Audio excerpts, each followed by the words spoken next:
Thanks for being here with me tonight. I'm Stephen Leake. I'm going to jam for a little bit, and then I'm going to show you some of my favorite books.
Thanks for indulging me with my guitar. I've got 11 books that I picked out that have influenced me, not just my writing style, but my philosophy, and my stylistic and thematic choices.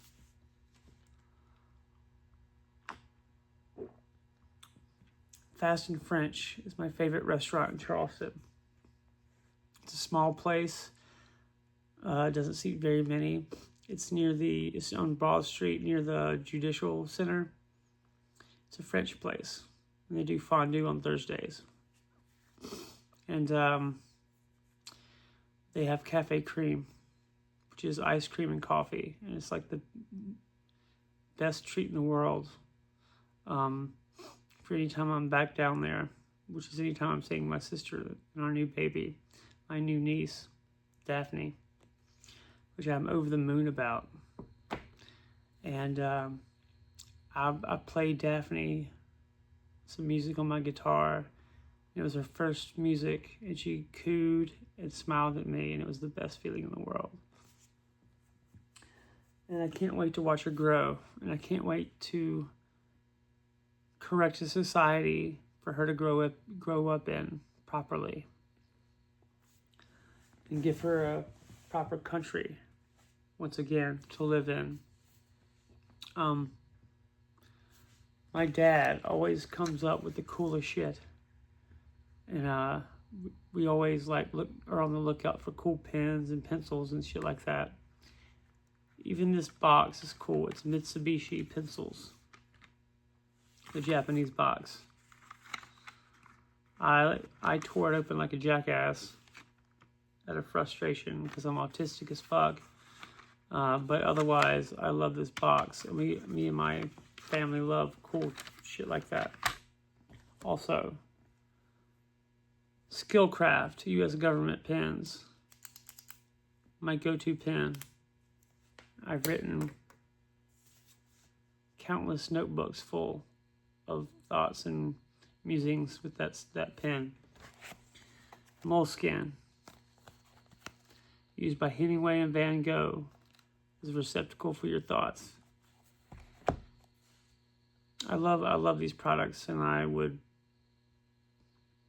promote them shamelessly till the day I die. Okay.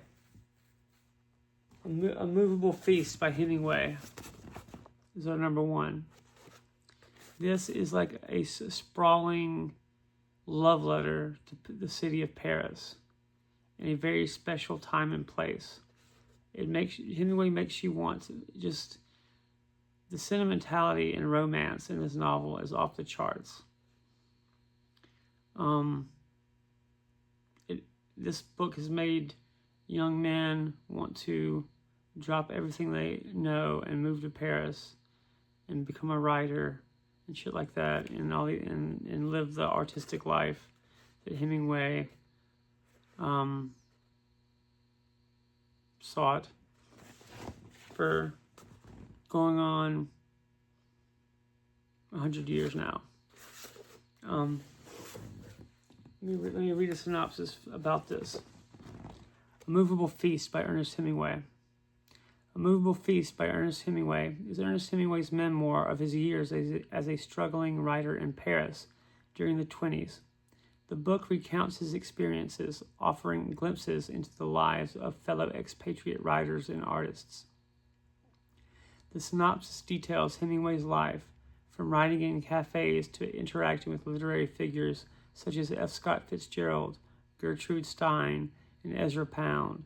The memoir captures the atmosphere of post-World War I Paris and explores the themes of poverty, ambition, and the artistic struggle. A Movable Feast contributes to literature through its intimate portrayal of the lost generation and its vivid depiction of Paris as a center of artistic innovation. Its posthumous publication in 1964 was met with critical acclaim and solidified its place as an iconic work. However, the book's accuracy and Hemingway's portrayal of his contemporaries have been subjects of debate. He gave his wife and first kid the rights to this book, and it's what they lived on for the rest of their lives. When he married, when they divorced, and he married another woman, Hemingway set up family franchises in a way, and he was an interesting figure, complicated as fuck. And his fourth wife, he insisted she cut her hair short and probably got pegged, which is, I'm all about. I'm a libertarian man. What two adults do consensually, it's none of anybody else's business.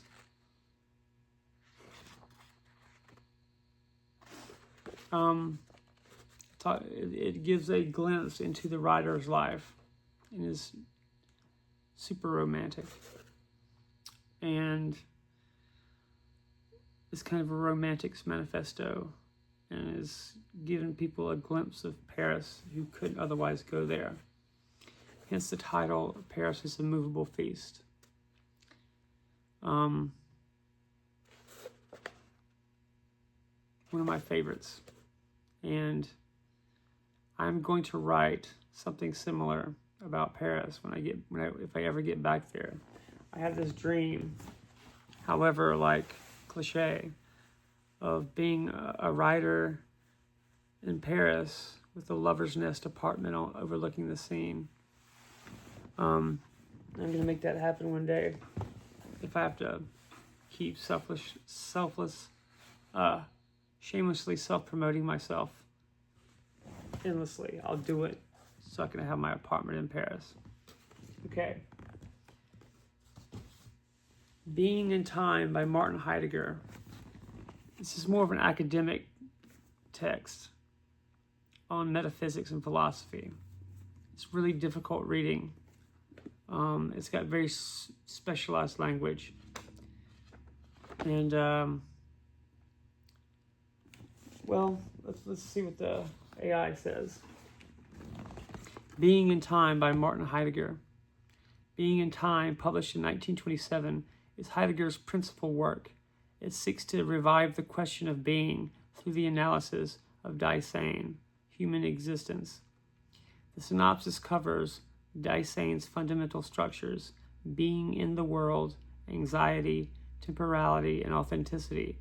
Heidegger posits temporality as being's horizon, challenging traditional metaphysics. Being in Time profoundly influenced 20th century philosophy, especially existentialism, phenomenology, deconstruction, and hermeneutics.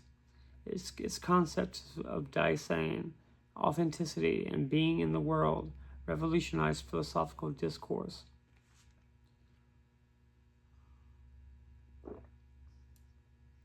The work's critical reception acknowledges its significance, yet its difficulty and Heidegger's later Nazi affiliations have sparked considerable controversy and debate.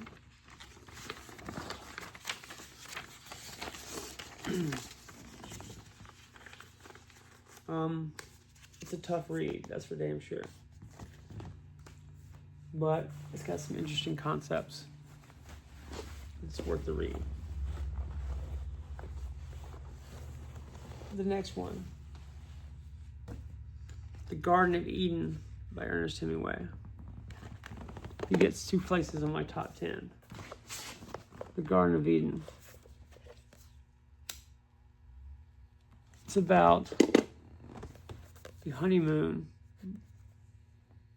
between 2 Americans and the woman in this relationship, and the marriage dynamics shifting as she wants to explore androgyny and menage a trois and a sexual awakening, which is something I'm going to put in my books also. And I get a lot of inspiration from this, The Garden of Eden by Ernest Hemingway. The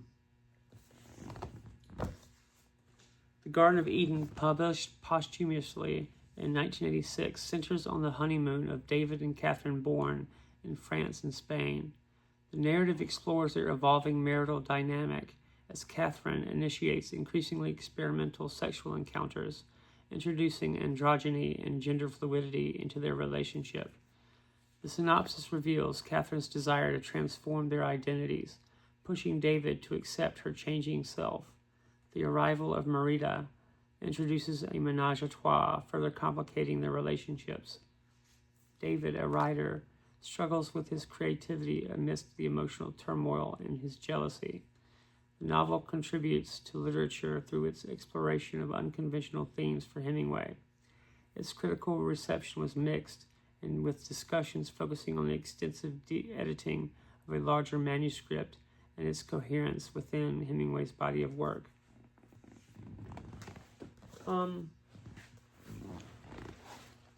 Any good work, I think, of adult fiction is going to explore, of relationships and marriages, going to explore the sexual dynamic, which is something, in my opinion, that evolves over time.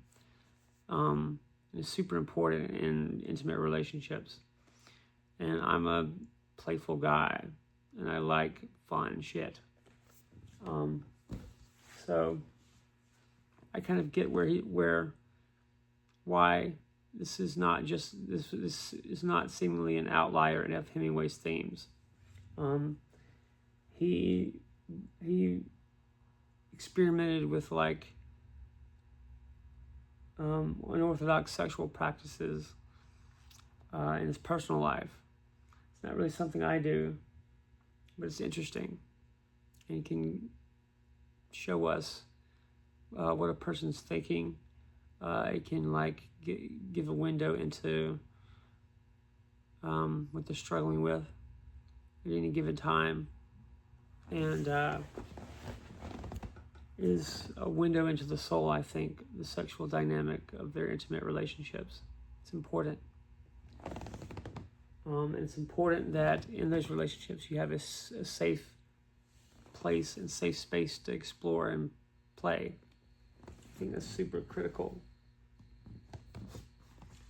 Next one, The Black Book by Lawrence Durrell.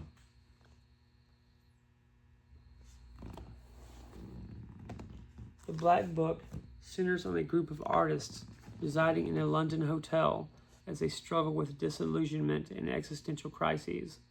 The narrative explores themes of sexual exploration, artistic expression, and the search for meaning in a decaying world.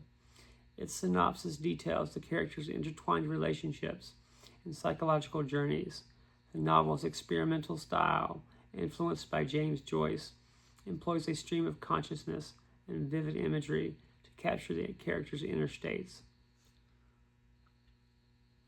The Black Book significantly contributed to literature through its innovative narrative techniques and its candid depiction of sexuality and disillusionment.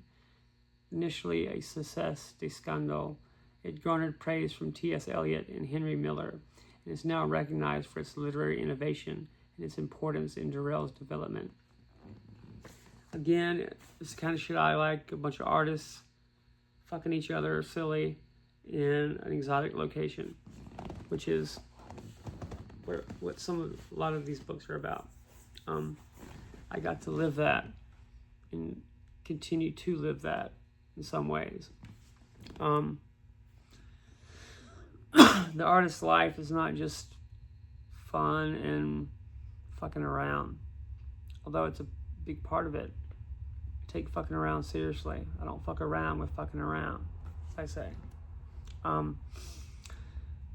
It's getting to know people on an intimate level is a way of transcendence of the self to another. Okay, so like you're exploring another person's deep desires and their understanding of themselves through a sexual relationship and an intellectual connection. It's really engaging and rewarding. And I advocate it to anybody who's willing and has the balls to pursue it.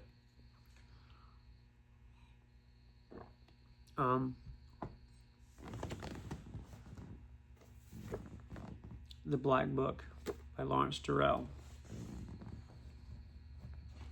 Okay. The Diaries of Anais Nin by Anais Nin.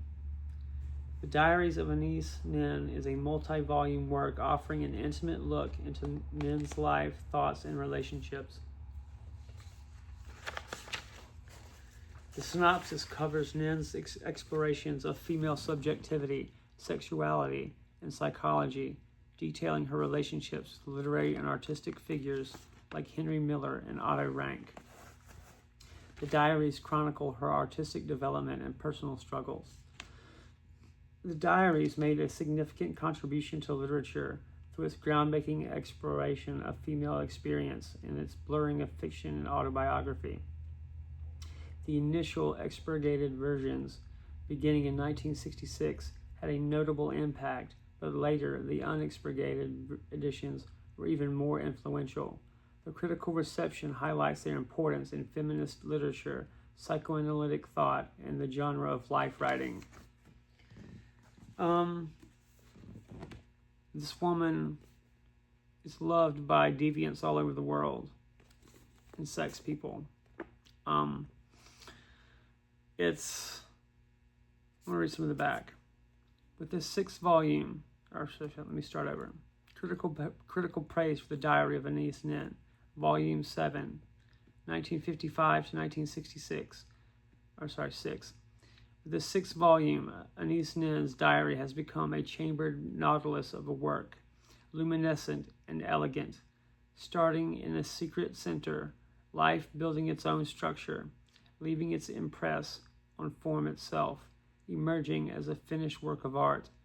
It is impossible not to feel the thrill vicariously in such an accomplishment, If one goes deeply enough into the personal, Anis Nin has written, one transcends it and reaches beyond the personal. This she has done. A modern Ariande, she leads through the shams and shambles of human behavior onto individual resistances and defiances. Hers is a pervasive personality, gentle yet rebellious, whose constant probing of being illuminates a path to other selves and creates around her a spiritual cosmopolitanism. There are subtle, complex portraits. The landscapes are no less impressive. Nin confronts her own aging with courage and lucidity, while affirming the unending process of psychic growth, the movement towards love. Robert Zoller, Miami Herald. Must be the most complete psychological self-portrait of any 20th century figure. The series is a valuable holding for our libraries. M.A. O'Connor Library Journal.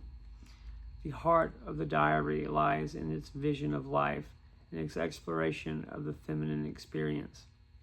Anais Nin looks at life, love, and art with a blend of gentility and acuity that is rare in contemporary writing. Despite the relative narrowness of her spectrum, her penetration makes it Proustian. That's getting a little heady for me. I'm kind of a simple guy, but it's true and it's good shit.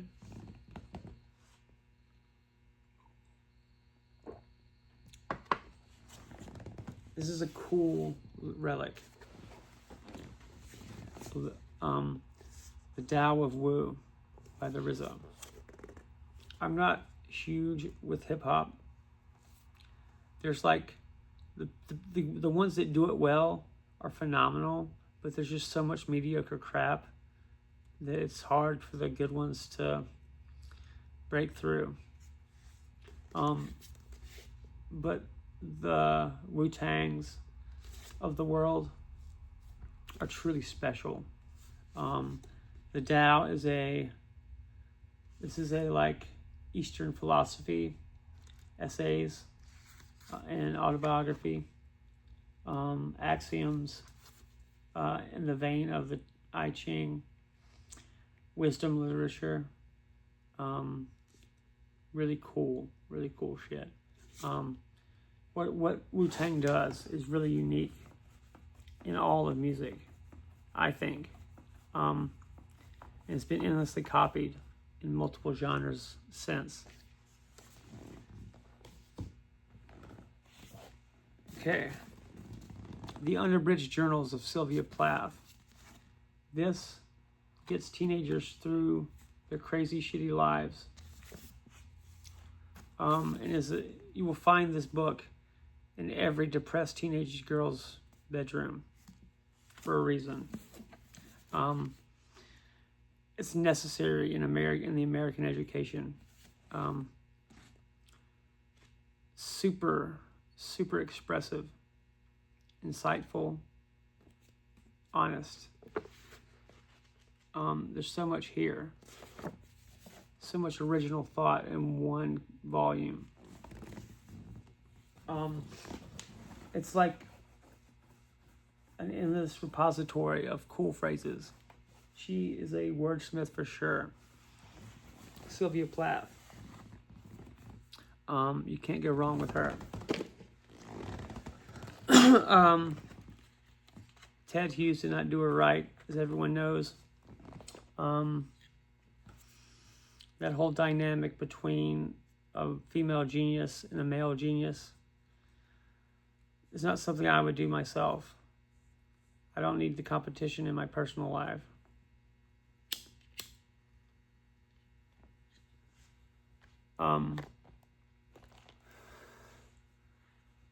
I think that relationship is ill advised to begin with. And just because you find somebody who's does the same thing you do doesn't mean you need to marry that person. It's like two artists should need to think really long and hard before getting together. Generally speaking, you need a creative and a business person together to really be a power couple. And when two artists and two creatives and get together, it's disaster for everyone. And I've learned that the hard way. The collected poems of Sylvia Plath, winner of the Pulitzer Prize in 1982. Let me read the back. By the time of her death on February 11th, 1963, Sylvia Plath had written a large bulk of poetry. To my knowledge, she had never scrapped any of her poetic efforts. With one or two exceptions, she brought every piece she worked on to some final form acceptable to her, rejecting at most the odd verse, or false head or false tail. I actually learned a lot of technical writing shit from Sylvia Plath, and the Unabridged Journals was good for that. Her attitude to her verse was artisan-like. If she couldn't get a table out of the material, she was quite happy to get a chair or even a toy. The end product for her was not so much a successful poem as something that had temporarily exhausted her ingenuity.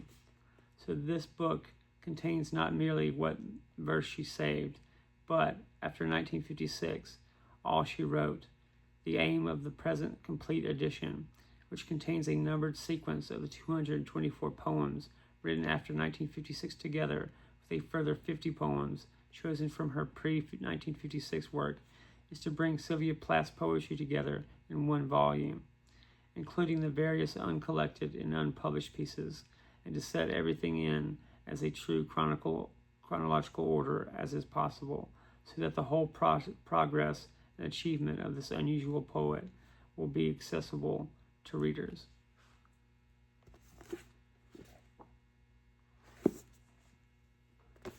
Reading Sylvia Plath is necessary for anybody interested in poetry or, just literature in general. She's an American classic, an American original, a tragic figure who shouldn't have met the end she did. Now getting into, I'm going to talk about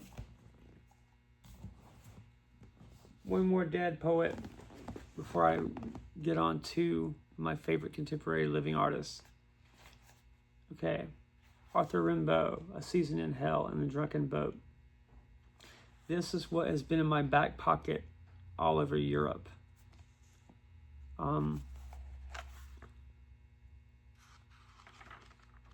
A Season in Hell. I'm going to read some. This opening line, this opening paragraph has become like a classic tattoo of literary whores and English majors all over the world. A Season in Hell. Once, if I remember well, my life was a feast where all hearts opened and all wines flowed. One evening, I seated beauty on my knees, and I found her bitter, and I cursed her. I armed myself against justice. I fled. O witches, O misery, O hate, to you has my treasure been entrusted. I contrived to purge my mind of all human hope. On all joy, to strangle it, I pounced with the stealth of a wild beast. I called to the executioners that I might gnaw their rifle butts while dying. I called to the plagues to smother me in blood, in sand. Misfortune was my god. I laid myself down in the mud. I dried myself in the air of crime. I played sly tricks on madness. That's some badass stuff right there. Let's see what the AI says about Rimbaud.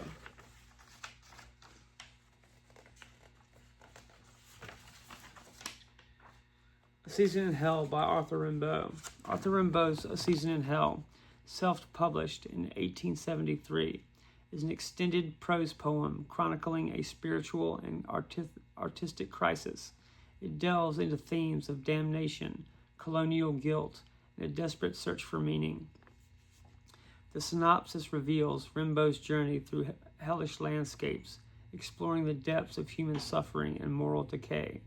The work blends an autobiography with surreal imagery and disjointed narrative. A Season in Hell profoundly influenced symbolism, surrealism, and modernist poetry through its innovative form and intense exploration of existential themes. Its critical reception was initially minimal, but grew posthumously, establishing it as a seminal work of modern literature. Like I said, it was in my back pocket as I trampled all over Europe. It was like a romantic's manifesto. Next, David Foster Wallace's ex-wife, or one-time wife, Mary Carr. Sinner's Welcome.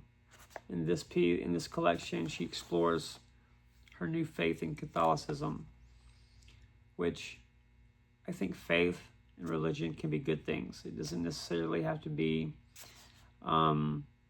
contrived and controlling and evil and fucked up. Like these are good things, and like everything else, it's a double-edged sword that depends on how you use it, and can be good or bad.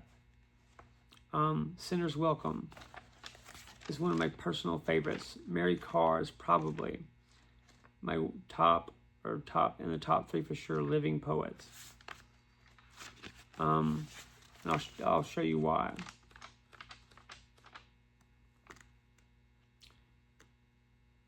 I can find.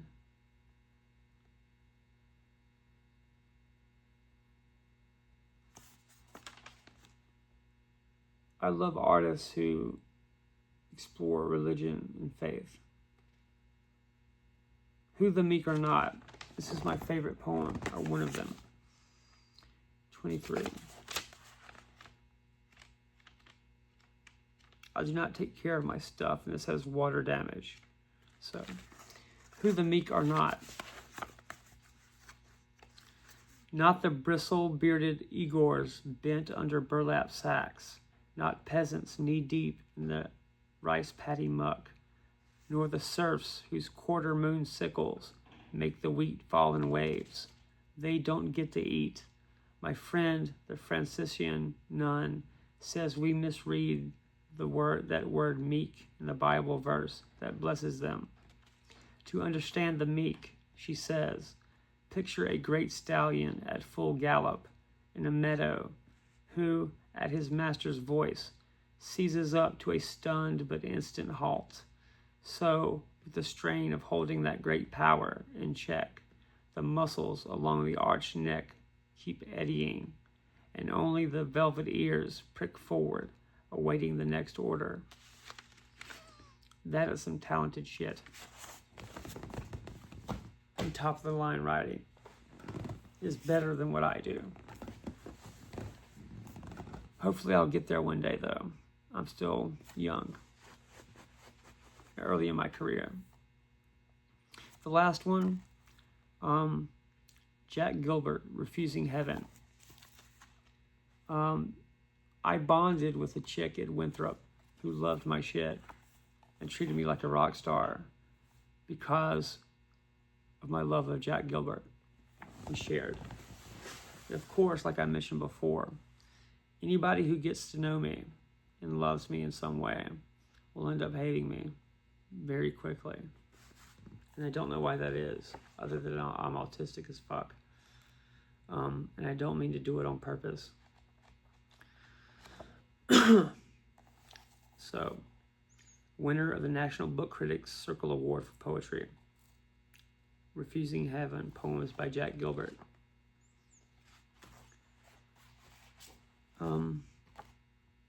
Winner of the Los Angeles Times Book Prize. Praise for Refusing Heaven. The poems have the quality of brilliant searching, adult talk after a wild night out. Like the Beats, Gilbert is a master at classic backdrops and stage sets, panoramic rural settings, intimate piazzas, stone fountains that gives his wanderings of the mind and heart an allegorical ring. Poetry. His poetry is like a cathedral that should be entered into once and again for years to come, It is meant to be read and reread and to be lingered over. The Detroit Metro Times. What's powerful about Gilbert is that he is a rarity, especially in this day and age. A poet who stands outside his own time, practicing a poetics of purity in an ever more cacophonous world. A lyrical ghost, you might say, from a literary history that never came to be, Slate. His work radiates with humility and awe, and he brings an intellectual heft that is often lacking in contemporary poetry. Los Angeles Times. His poems are bright with energy and truth. They are sparks of spontaneous, grieving love for the incidental and wounded world. Pittsburgh Post-Gazette. Gilbert's poetry has distilled a purity of emotion that harkens back to the Romantics, Keats, Shelley, and Byron, poets and writers. Poems so beautiful a single reading will brand them to your insides. Newsday. Finally,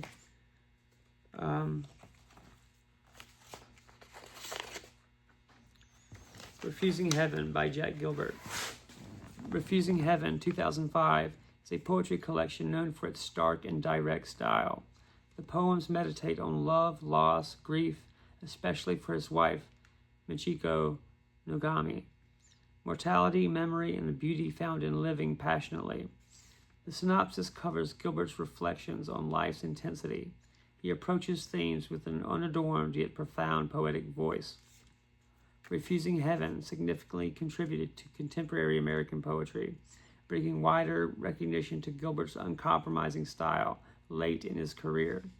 Winning the National Book Critics Circle Award, its critical reception acknowledges Gilbert's unique voice and the collection's profound emotional depth. Now, let's stamp these books. By the way, thanks for being here with me. Again, it's the middle of the night, and I'm by myself, as I often find myself. Art is a solitary existence. I eat alone at restaurants every single day of my life. And I don't find it weird or stressful. It's enjoyable for me. I go to the Huddle House every morning and get fries, coffee, and tea. And the waitresses there all know me by name and know everything about me almost, and have my order almost waiting for me each morning. I love it because it's like real people go there. And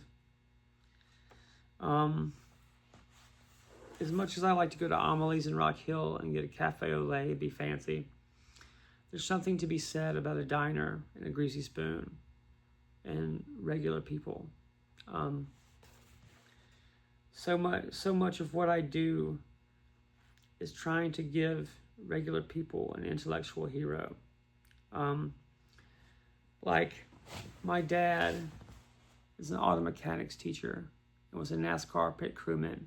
And I've talked to a lot of my friends, and like the South is just as intelligent and sophisticated as New York or LA. And there's a very specific reason I didn't go to a bigger city or the coasts. I wanted to create and be a part of building an artistic community in my native South. And it's brought me way more satisfaction building something that I was a part of naturally. And it was in my native South. It was my home. And giving the South one more voice. That's what I was about, more than just seeking personal glory. Not that it's a selfless thing. It is all about personal glory and individuality and individualism. But we can defend our culture and our home from outsiders who don't understand us. Okay, A Movable Feast. Monarch Literary or Stephen Leake. This is one of my personal favorites. So this is going to go with mine.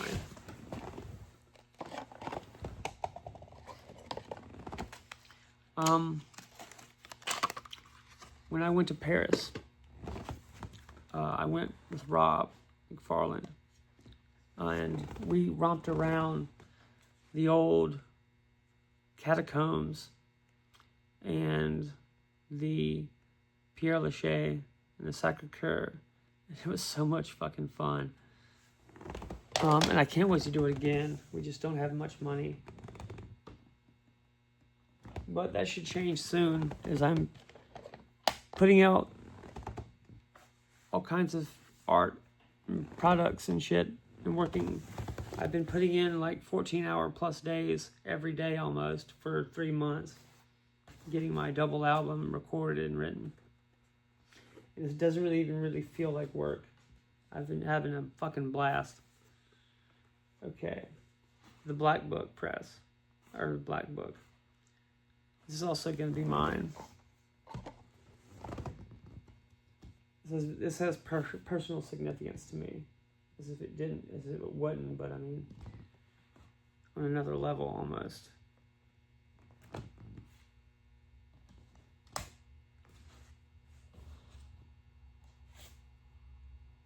Sinner's Welcome. It's going to be Stephen Leake.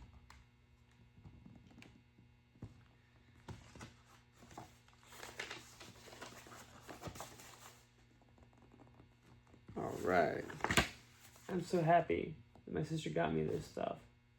She really knows me. This is what makes me happy. I'm so proud of her. She is my favorite human being in the world, Leslie Leake. She just got her PhD in public health and just had a baby March 12th. And her husband, Cam Lightheart, is a really good guy. I really am thrilled at their marriage. They make a great team. And they're going to be amazing parents. Collected Poems of Sylvia Plath. It's going to be me. Cam and Leslie are beloved by everyone that meets them. And where people kind of get sick and tired of me after they get to know me, Leslie becomes more endearing to people the longer she's in your life. It must have been rubbed off. Unabridged Journals of Sylvia Plath. That's me. Most of these are going to be my own stash.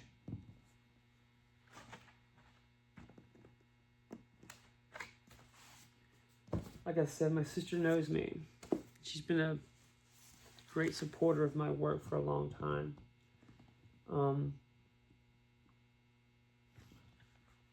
My favorite person, I played guitar at her wedding. It was a small, just a family thing, just immediate family, mainly to make my mom happy, because that kind of stuff's important to her. My sister's kind of a hippy-dippy hipster, and wasn't really going to spend much money on a wedding other than a reception, but it was important to my mother to have a ceremony, and I got to be a part of it, playing guitar, and it made me so happy to be included. And my sister is such an awesome person for being nice to me, like you wouldn't believe. I'm going to burn one again. I love cigarettes more than anything in the world, almost. And it's small pleasures. It's an addiction, sure, but it could be much worse. There are much worse things than cigarettes. And I've heard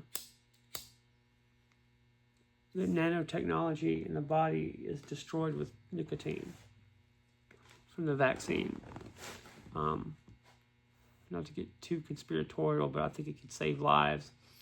The vaccine was designed to kill people. And what it is a shot of nanotechnology that creates biological structures in your blood vessels and kills you that way. And nicotine, whether it's cigarettes or patches or dip, can prevent those from forming. And I've looked into this. And that's my best guess at the truth. So smoke them if you got them. Learn to like cigarettes. If you don't, just get a patch. So you've got nothing to lose, except maybe not getting cancer or dying from a really heinous and evil elite. The COVID-19 pandemic was an extermination event. It was meant to kill as many people as they could. Because if you study what the elites believe in, what they do, they're all about mass death.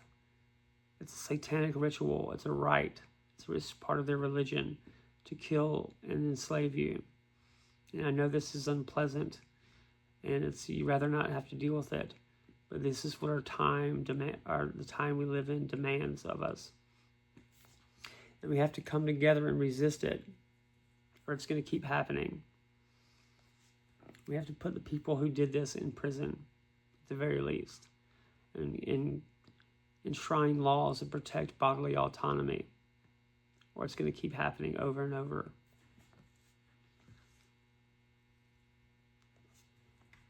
I'm going to play a little bit of guitar. Thanks for indulging me. I've been privileged.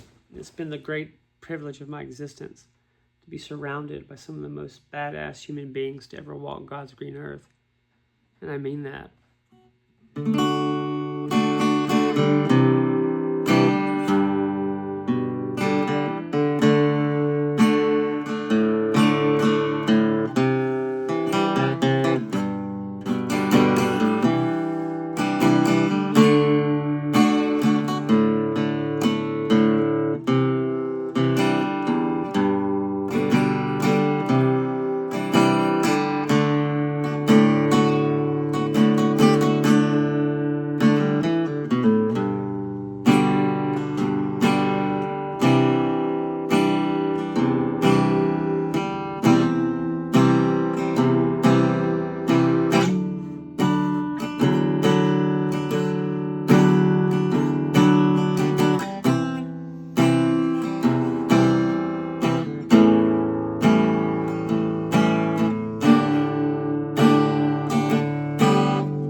I've done a lot of musing and thinking over the years, and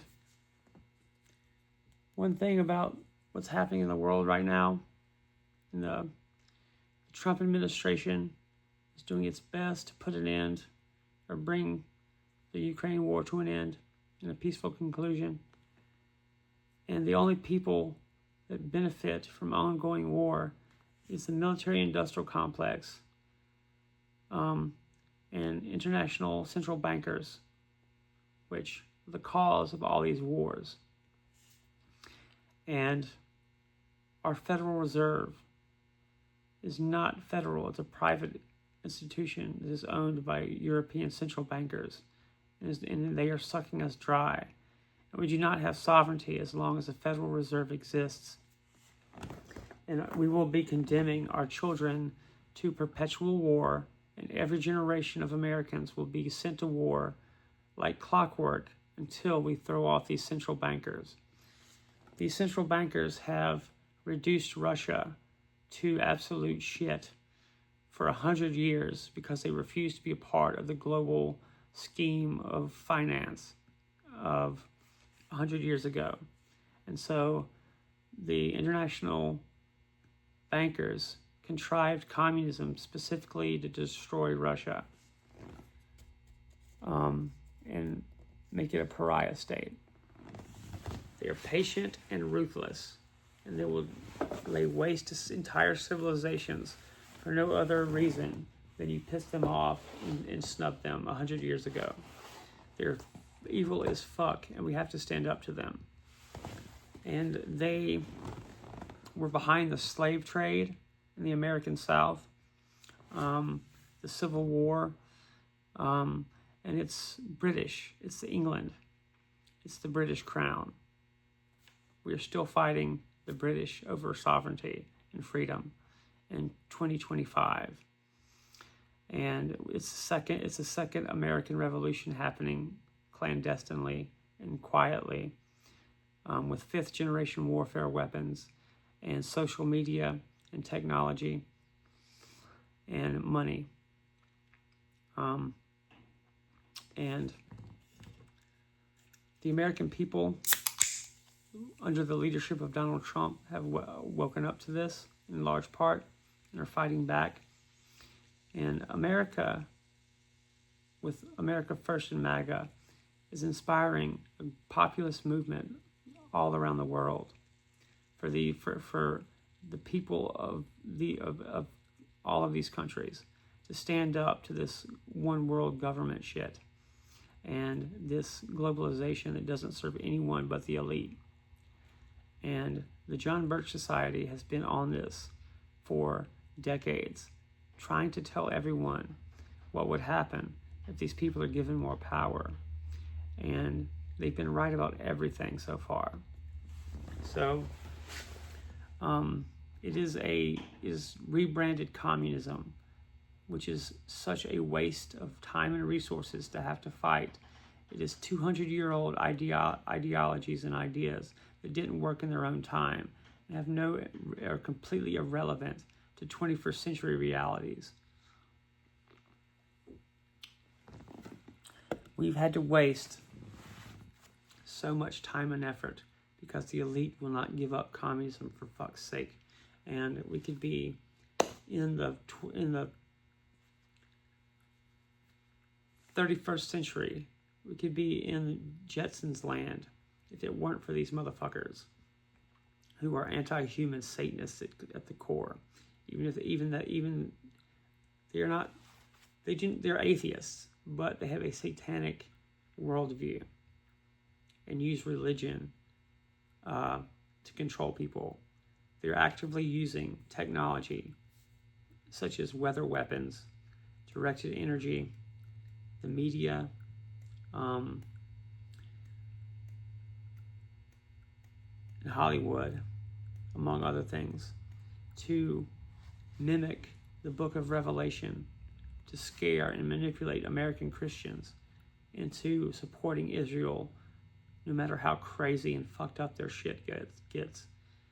And they want to manipulate us into backing Israel in their war against Iran.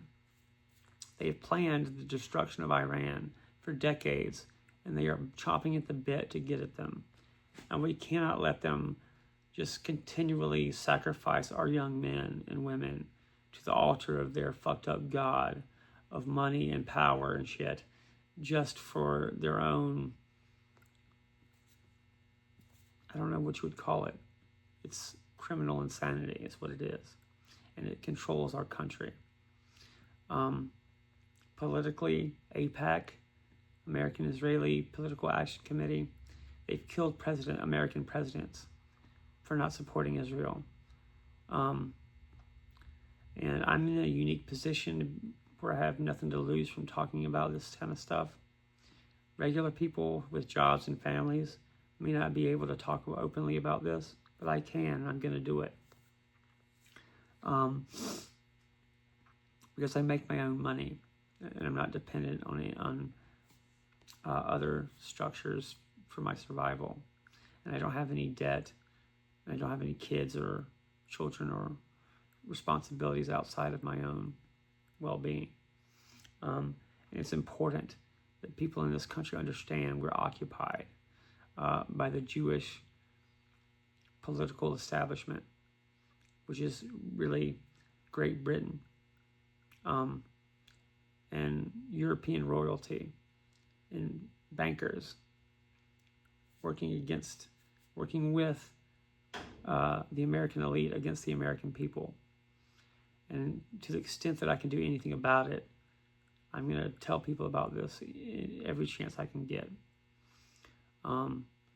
People are waking up.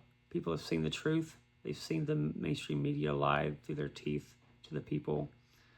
When Donald Trump came out at the beginning of the pandemic and said hydroxychloroquine and ivermectin were effective therapeutics that could have saved us all this trouble and bullshit if people would just have trusted Donald Trump from the beginning.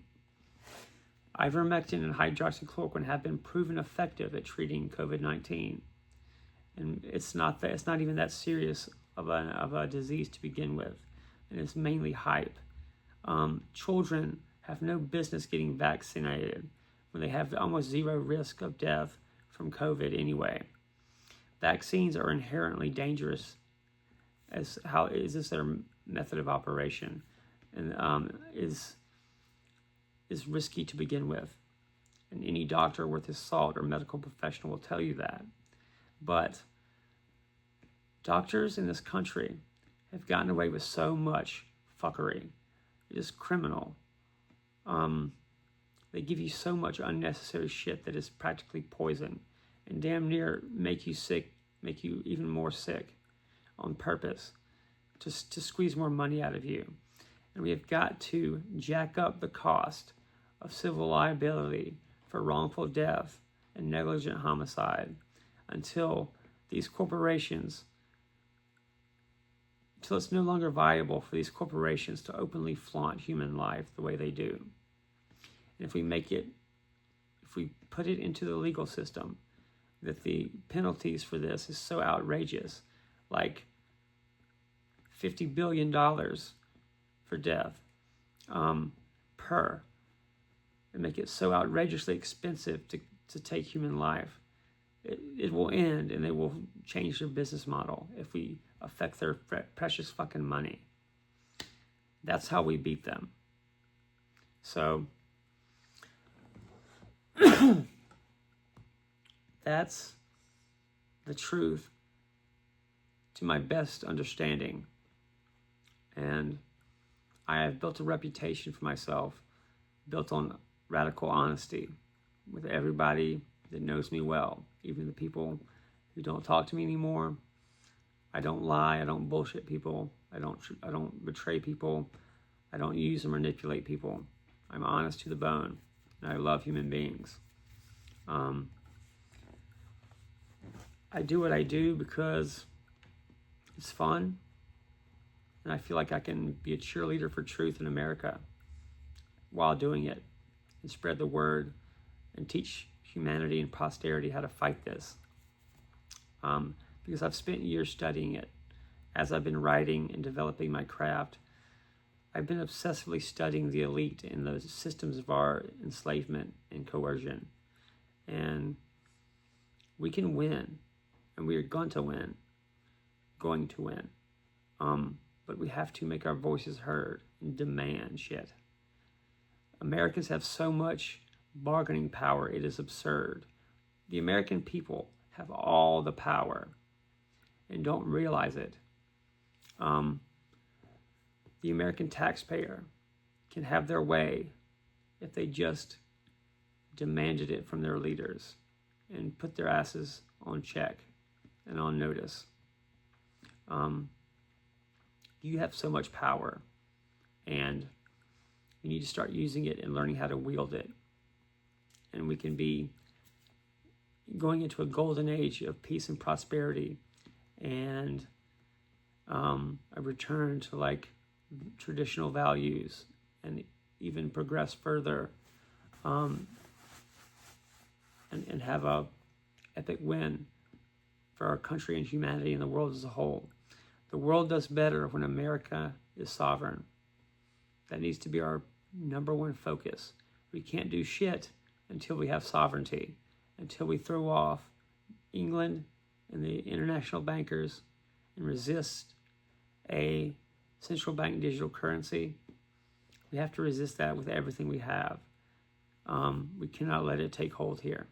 We need laws to ban it outright and enshrine bodily autonomy in the Constitution to prevent more death and mass fuckery from happening over and over again, or it will keep happening until we stop it. I'm not going to rant anymore tonight. I've already said a lot. I think it's better to process what I've said than go any further. There's a lot to this. It's so multifaceted. It's been built up over decades. And is really the continuation of ancient systems of control. It's what the Roman Empire has built. It evolved into the certain belief systems in the corporate structure of the modern state. Once you understand this, and you can deconstruct their power, it all revolves around your consent. And if you do not consent to it, and you resist it and fight it, and demand better, you will get your way, and you will win. So wake up, America, and fight back. I'm Stephen Leake. Thanks for being here with me tonight.